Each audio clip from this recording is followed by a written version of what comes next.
500 மற்றும் 1000 ரூபாய் நோட்டுகளை பயன்படுத்தி பல்வேறு கட்டணங்களை செலுத்த கால அவகாசம் மேலும் 3 நாட்களுக்கு நீட்டிக்கப்பட்டுள்ளது. சொத்து வரி, குடிநீர் வரி உள்ளிட்ட உள்ளாட்சி கட்டணங்களை செல்லாத 500 மற்றும் 1000 ரூபாய் நோட்டுகளாக செலுத்தி 14ஆம் தேதி வரை கட்ட முடியும்.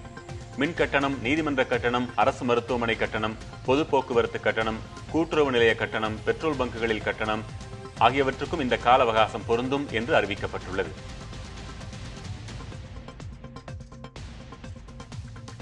சென்னையின் முக்கிய பகுதிகளில் 8 இடங்களில் வருமான வரித்துறையினர் அதிரடி சோதனை மேற்கொண்டனர். ஹவாலா பணப்பரிமாற்றத்தில் ஈடுபடுபவர்கள் என்று சந்தேகிக்கப்படும் நபர்களுக்கு சொந்தமான கடைகள், வீடுகளில் இந்த சோதனை நடைபெறுகிறது. 500 மற்றும் 1000 ரூபாய் நோட்டுகளுக்கு பதிலாக தங்கத்தை மாற்றித் தருவதாக வந்த புகாரின் பேரிலும் சோதனை நடைபெற்றதாக தெரிகிறது. சென்னை பாரிமுனை NSC போஸ் சாலையில் உள்ள நகைக்கடைகள் 500 மற்றும் 1000 ரூபாய் நோட்டுகளை மாற்றும் விவகாரத்தில் மோசடி நடைபெறக்கூடும் என்று கருதி திடீர் சோதனையை வருமான வரித்துறையினர் மேற்கொண்டனர். 500 ரூபாய் மற்றும் 1000 ரூபாய் தாள் பிரச்சனையால் நாடு முழுவதும் சுங்கச்சாவடிகளில் மேலும் 3 நாட்களுக்கு கட்டணம் ரத்து செய்யப்பட்டுள்ளது. இன்று இரவு வரை சுங்க கட்டணம் வசூலிக்கப்படாது என்று முன்னர் அறிவிக்கப்பட்டிருந்த நிலையில் இந்த அவகாசத்தை வரும் 14ஆம் தேதி வரை நீட்டித்து மத்திய போக்குவரத்து துறை அமைச்சர் நிதின் கட்கரி அறிவித்திருக்கிறார். வாகன போக்குவரத்து சுமூகமாக நடைபெறும் வகையில் இந்நடவடிக்கை எடுக்கப்பட்டுள்ளதாக அவர் கூறியிருக்கிறார். கைவிடப்பட்ட 500 மற்றும் 1000 ரூபாய் நோட்டுகளை மாற்றித்தர தேவையான ரொக்கம் வங்கிகளிடம் இருப்பதாக ரிசர்வ் வங்கி விளக்கம் அளித்துள்ளது. வங்கிகளுக்கு போதிய ரூபாய் நோட்டுகள் உடனுக்குடன் அனுப்பப்பட்டு வருவதால் 500 மற்றும் 1000 ரூபாய் நோட்டுகளை மாற்றிக்கொள்வதில் பொதுமக்கள் பொறுமை காக்குமாறு ரிசர்வ் வங்கி கேட்டுக் கொண்டுள்ளது. மேலும் டிசம்பர் 30ஆம் தேதி வரை 500 மற்றும் 1000 ரூபாய் நோட்டுகளை மாற்றிக்கொள்ள கால அவகாசம் இருப்பதாகவும் ரிசர்வ் வங்கி தெரிவித்துள்ளது. அறிமுகம் இல்லாத நபர்களின் பணத்தை தங்கள் கணக்கில் டெபாசிட் செய்வதை பொதுமக்கள் தவிர்க்க வேண்டும் என மத்திய நிதி அமைச்சகம் எச்சரித்துள்ளது. இதுபோன்ற மோசடியில் சிக்கிக் கொள்ளாமல் தப்பிக்க விழிப்போடு இருக்க வேண்டும் என்றும் நிதி அமைச்சகம் கூறியுள்ளது. மற்றவர் பணத்தை தங்கள் கணக்கில் செலுத்தினால் அதற்கு பொறுப்பேற்க நேரிடும் என்றும் பணப்பரிமாற்றம் தொடர்பான வதந்திகளை நம்பக்கூடாது என்றும் தெரிவிக்கப்பட்டுள்ளது. அனைத்து ATM மையங்களையும் திங்கட்கிழமைக்குள் முழு அளவில் செயல்பாட்டிற்கு கொண்டுவர வங்கிகளுக்கு அறிவுறுத்தப்பட்டிருப்பதாக ரிசர்வ் வங்கியின் சென்னை மண்டல இயக்குநர் சதகத்துல்லா தெரிவித்தார். புதிய தலைமுறையின் கேள்விகளுக்கு பதிலளித்த அவர், மென்பொருள் திருத்தம் மற்றும் பணப்பெட்டிகளில் மாற்றம் செய்யப்பட்டு வருவதால் ATM மையங்கள் திறக்கப்படுவதில் தாமதம் ஏற்படலாம் என விளக்கமளித்தார். வருகிற திங்கட்கிழமைக்குள் ATMகள் சகஜ நிலைக்கு வந்துவிடும் என்றும் சதகத்துல்லா கூறினார். இந்தியன் வங்கி கிளைகளில் இதுவரை 33 கோடி ரூபாய் பணம் விநியோகம் செய்யப்பட்டுள்ளதாக வங்கியில் பொது மேலாளர் கிருஷ்ணன் தெரிவித்துள்ளார். சென்னையில் செய்தியாளர்களிடம் பேசிய அவர், டிசம்பர் 30ஆம் தேதி வரை தற்போது உள்ள 500 மற்றும் 1000 ரூபாய் நோட்டுகளை வங்கியில் செலுத்தலாம் என்று கூறினார். புதிய 500 மற்றும் 2000 ரூபாய் நோட்டுகள் விரைவில் இந்தியன் வங்கி ATM மையங்களிலும் நிரப்பப்படும் என்றும் வங்கியின் பொது மேலாளர் கிருஷ்ணன் தெரிவித்தார். நாடு முழுவதும் நேற்று ஒரே நாளில் வங்கிகளில் 53,000 கோடி ரூபாய் டெபாசிட் செய்யப்பட்டுள்ளதாக பாரத ஸ்டேட் வங்கி தெரிவித்துள்ளது. வங்கிகளில் போதுமான அளவிற்கு பணம் கையிருப்பில் உள்ளதாகவும் வாடிக்கையாளர்கள் தங்களிடம் உள்ள 500 மற்றும் 1000 ரூபாய் நோட்டுகளை அவசரப்படாமல் கொடுத்து மாற்றிக் கொள்ளலாம் என்றும் 500 மற்றும் 1000 ரூபாய் நோட்டுகளை மாற்ற தேவையான கரன்சி நோட்டுகள் வங்கிகளிடம் இருப்பதாகவும் கூறப்பட்டுள்ளது. 100 ரூபாய் நோட்டு கிடைப்பதில் வங்கி தொடங்கி அனைத்து மட்டத்திலும் தட்டுப்பாடு நிலவுகிறது. தங்கள் கையிருப்புகளை மாற்றுவதற்காக மக்கள் வங்கிகளுக்கு படையெடுப்பதால் அவர்களது 500 மற்றும் 1000 ரூபாய்களுக்கு இணையான மதிப்பில் வழங்குவதற்கு போதுமான 100 ரூபாய் நோட்டுகள் இல்லை என வங்கி அதிகாரிகள் தெரிவிக்கின்றனர். எனவே பெரும்பாலான வாடிக்கையாளர்களுக்கு 2000 ரூபாயாகவே வழங்கி வருவதாக அவர்கள் கூறுகின்றனர்.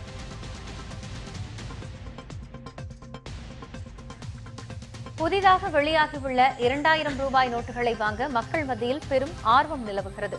இந்த நிலையில் இந்த புதிய ரூபாய் நோட்டுகளில் பெருமளவு தாள்கள் மைசூரில் உள்ள அரசு அச்சகத்தில் அச்சடிக்கப்பட்டதாக தகவல் வெளியாகியுள்ளது. சிறிது காலத்தில் மத்திய பிரதேச மாநிலம் தேவாஸ், மகாராஷ்டிர மாநிலம் நாசிக், மேற்கு வங்காள மாநிலம் சல்போனி ஆகிய இடங்களிலும் புதிய ரூபாய் நோட்டு அச்சடிக்கப்படும் என தெரிகிறது. காஞ்சிபுரம் மாவட்டம் மதுராந்தகம் பேருந்து நிலைய குப்பை தொட்டியில் சுமார் 50,000 ரூபாய் பணம் கிடந்தது. அவை முழுவதும் 500 ரூபாய் நோட்டுகள் என்று தெரிகிறது. இது பொதுமக்களுக்கு தெரிந்ததும் சில நொடிகளில் 50,000 ரூபாய் பணத்தையும் போட்டி போட்டு எடுத்துச் சென்றனர்.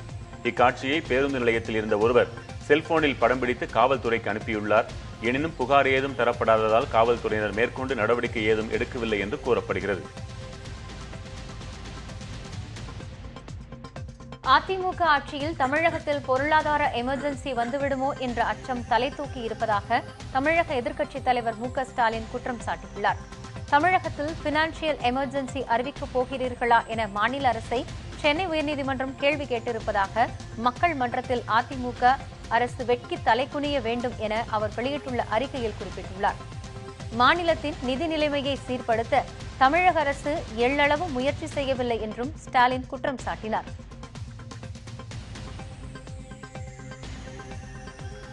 சர்ச்சைக்குரிய உச்சநீதிமன்ற முன்னாள் நீதிபதி மார்க்கண்டேய கட்ஜு நீதிமன்ற வளாகத்தில் இருந்து வெளியேற்றப்பட்டார். கேரள பெண் பாலியல் வன்கொடுமை செய்யப்பட்ட வழக்கில் குற்றவாளியின் மரண தண்டனையை 7 ஆண்டுகளாக குறைத்த தீர்ப்பிற்கு கட்ஜு கண்டனம் தெரிவித்தார். நீதிமன்ற அவமதிப்பில் ஈடுபட்டதாக அவரை நேரில் ஆஜராகும்படி உச்சநீதிமன்றம் உத்தரவிட்டது. இன்று ஆஜரான போதும் அவர் சர்ச்சைக்குரிய வகையிலேயே கருத்து தெரிவித்ததால் அவருக்கு நீதிமன்ற அவமதிப்பு நோட்டீஸை அனுப்பி 4 வார காலத்திற்குள் விளக்கமளிக்க வேண்டும் என்றும் நீதிபதி ரஞ்சன் கோகாய் தலைமையிலான அமர்வு உத்தரவிட்டது. தொடர்ந்து கட்ஜு சர்ச்சைக்குரிய வகையிலேயே பேசியதால் நீதிமன்ற வளாகத்தில் இருந்து அவரை வெளியேற்ற நீதிபதிகள் உத்தரவிட்டனர்.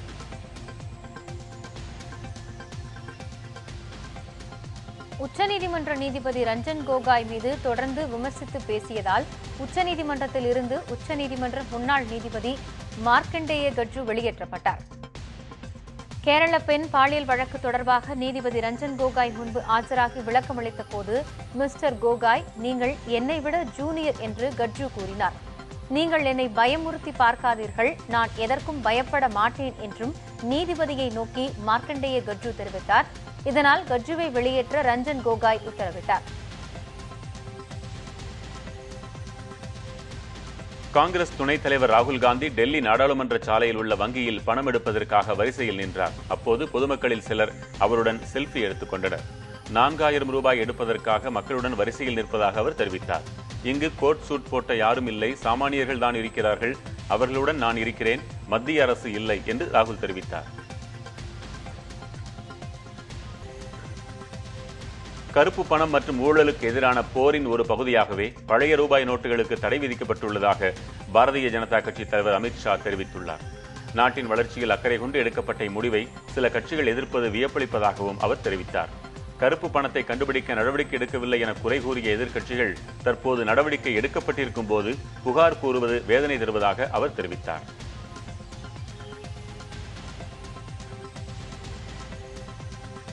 இந்தியாவின் பிற நகரங்களை விட சென்னையில் காற்று மாசு குறைவாகவே உள்ளதாக சென்னை உயர்நீதிமன்றம் தெரிவித்துள்ளது. வாகன போக்குவரத்தால் ஏற்படும் காற்று மாசை கட்டுப்படுத்த நடவடிக்கை எடுக்குமாறு சென்னையைச் சேர்ந்த ஜனார்த்தனன் என்பவர் மத்திய மாசு கட்டுப்பாட்டு வாரியம் மற்றும் வனத்துறை அமைச்சகத்தில் கடந்த ஆண்டு மனு அளித்திருந்தார். அது தொடர்பாக மத்திய அரசு நடவடிக்கை எடுக்காததால் மாசு கட்டுப்படுத்தும் கருவியை பொருத்த உத்தரவிடுமாறு சென்னை உயர்நீதிமன்றத்தில் அவர் பொதுநல மனு தாக்கல் செய்தார்.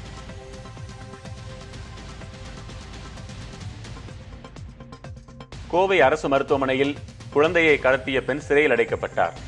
நேற்று மதியம் கோவை அரசு மருத்துவமனையில் பெண் குழந்தை கடத்தப்பட்டது. சிசிடிவி கேமரா காட்சிகளை கொண்டு விசாரணை நடத்தியதில் வெள்ளக்கிணறு பகுதியைச் சேர்ந்த அர்ச்சனா என்ற பெண் கைது செய்யப்பட்டார். திருமணமாகி பல ஆண்டுகளாகியும் குழந்தை இல்லாததால் குழந்தையை கடத்தியதாக அர்ச்சனா ஒப்புக்கொண்டார். அவர் மீது குழந்தை கடத்தல் தடுப்பு பிரிவின் கீழ் வழக்கு பதிவு செய்த காவல்துறையினர் கோவை நீதிமன்றத்தில் ஆஜர்படுத்தி சிறையில் அடைத்தனர்.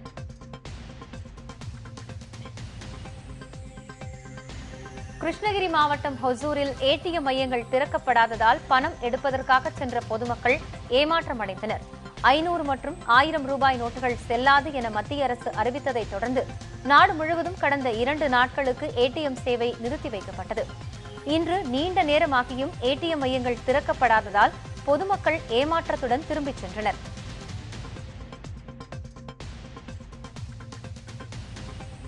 அரியலூரில் மின் கட்டணம் செலுத்த பழைய 500 மற்றும் 1000 ரூபாய் நோட்டுகள் ஏற்கப்படாது என்ற அறிவிப்பு பலகை வைக்கப்பட்டதால் மின்வாரிய ஊழியர்களுடன் பொதுமக்கள் வாக்குவாதத்தில் ஈடுபட்டனர்.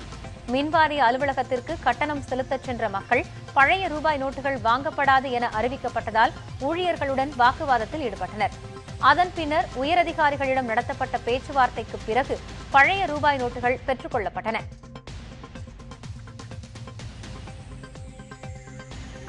சிட்டி யூனியன் வங்கி வாடிக்கையாளர்களுக்கு சேவையை எளிமைப்படுத்தும் விதமாக ரோபோ உதவி மையத்தை தொடங்க உள்ளது.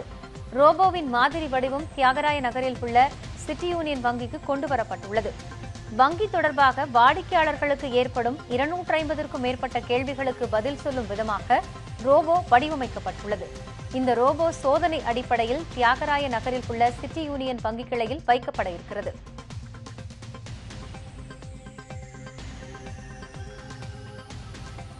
சென்னை வால்டாக்ஸ் சாலையில் உள்ள SBI வங்கியில் செய்தி சேகரிக்க சென்ற ABP இந்தி தொலைக்காட்சி செய்தியாளரை காவல்துறையினர் தாக்கினர்.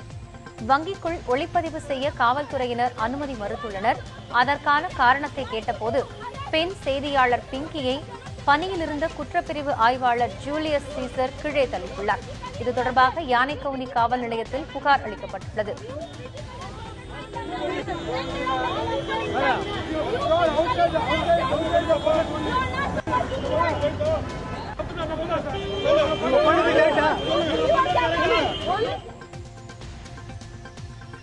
நீர்பிடிப்பு பகுதிகளில் வரலாறு காணாத கடும் வறட்சி நிலவுவதால் மேட்டூர் அணைக்கான நீர்வரத்து 58 கனஅடியாக குறைந்துள்ளது. மேட்டூர் அணையின் நீர்மட்டம் 87.68 அடியாக இருந்தபோது அணையிலிருந்து கடந்த மாதம் 20ஆம் தேதி டெல்டா பாசனத்திற்கு வினாடிக்கு 12,000 கனஅடி நீர் திறக்கப்பட்டது. அப்போது நீர்வரத்து வினாடிக்கு 10,092 கனஅடியாகவும் நீர் இருப்பு 50.039 TMC-ஆகவும் இருந்தது. நேற்று 104 கனஅடியாக இருந்த நீர்வரத்து இன்று வெறும் 58 கனஅடியாக குறைந்தது. நாகை மாவட்டம் கீழ்வேளூர் அருகே நீரில்லாமல் பயிர்கள் வாடியதால் விவசாயி ஒருவர் மனமுடைந்து உயிரிழந்ததாக தகவல் வெளியாகியுள்ளது. பரங்கிநல்லூரைச் சேர்ந்த விவசாயி ஜெயபால் நீரின்றி பயிர்கள் கருகியதைக் கண்டு கடந்த சில நாட்களாக மனமுடைந்து காணப்பட்டதாக கூறப்படுகிறது. மேலும் தன் மகனின் திருமணத்திற்காக வைத்திருந்த பணத்தை எடுத்து 2 ஏக்கரில் விவசாயம் செய்துள்ளார்.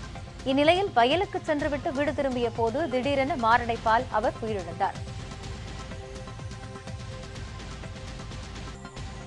நாடு முழுவதும் சுமார் 300 நகைக்கடைகளில் வருமான வரித்துறையினர் கடந்த 3 நாட்களில் விற்பனையான தங்கத்தின் அளவு, அதிக தொகைக்கு யாரெல்லாம் நகை வாங்கியிருக்கின்றனர் என்ற விவரங்களை எல்லாம் கேட்டுள்ளனர்.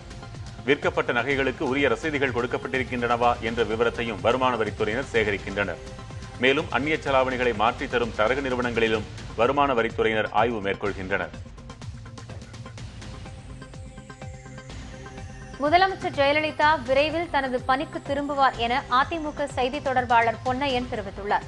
சென்னை அப்பல்லோ மருத்துவமனை முன்பு செய்தியாளர்களை சந்தித்த அவர் முதலமைச்சர் ஜெயலலிதா உடல்நிலையில் நல்ல முன்னேற்றம் ஏற்பட்டுள்ளதாக கூறினார். இதயம், நுரையீரல் தொற்றுக்கு அளிக்கப்பட்ட சிகிச்சையில் நல்ல குணமடைந்து வருவதாகவும் அவர் தெரிவித்தார்.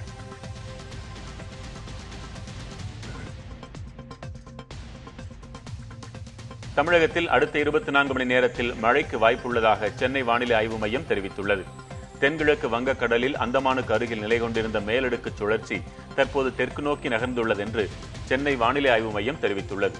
அதன் காரணமாக தமிழகத்தில் அடுத்த 24 மணி நேரத்தில் ஒரு சில இடங்களில் மழைக்கு வாய்ப்பிருப்பதாக சென்னை வானிலை ஆய்வு மையம் கூறியுள்ளது. சென்னையை பொறுத்தவரை வானம் மேகமூட்டத்துடன் காணப்படும் என்றும் மழைக்கு வாய்ப்பில்லை என்றும் தெரிவிக்கப்பட்டுள்ளது.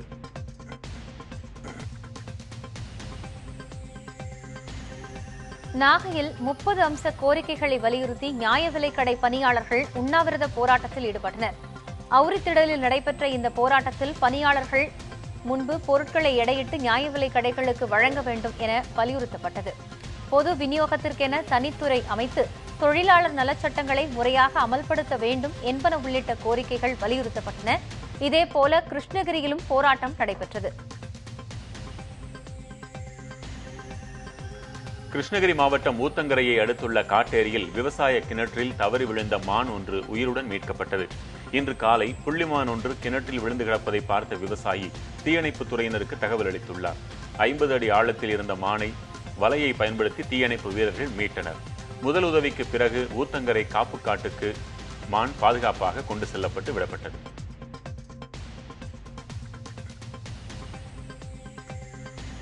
வேலூர் மாவட்டம் பேரணாம்பட் பகுதியில் முக்கிய நீராதாரமான மலட்டாற்றின் கரையை பலப்படுத்தும் இறுதிக்கட்ட பணிகள் நடைபெற்று வருகின்றன.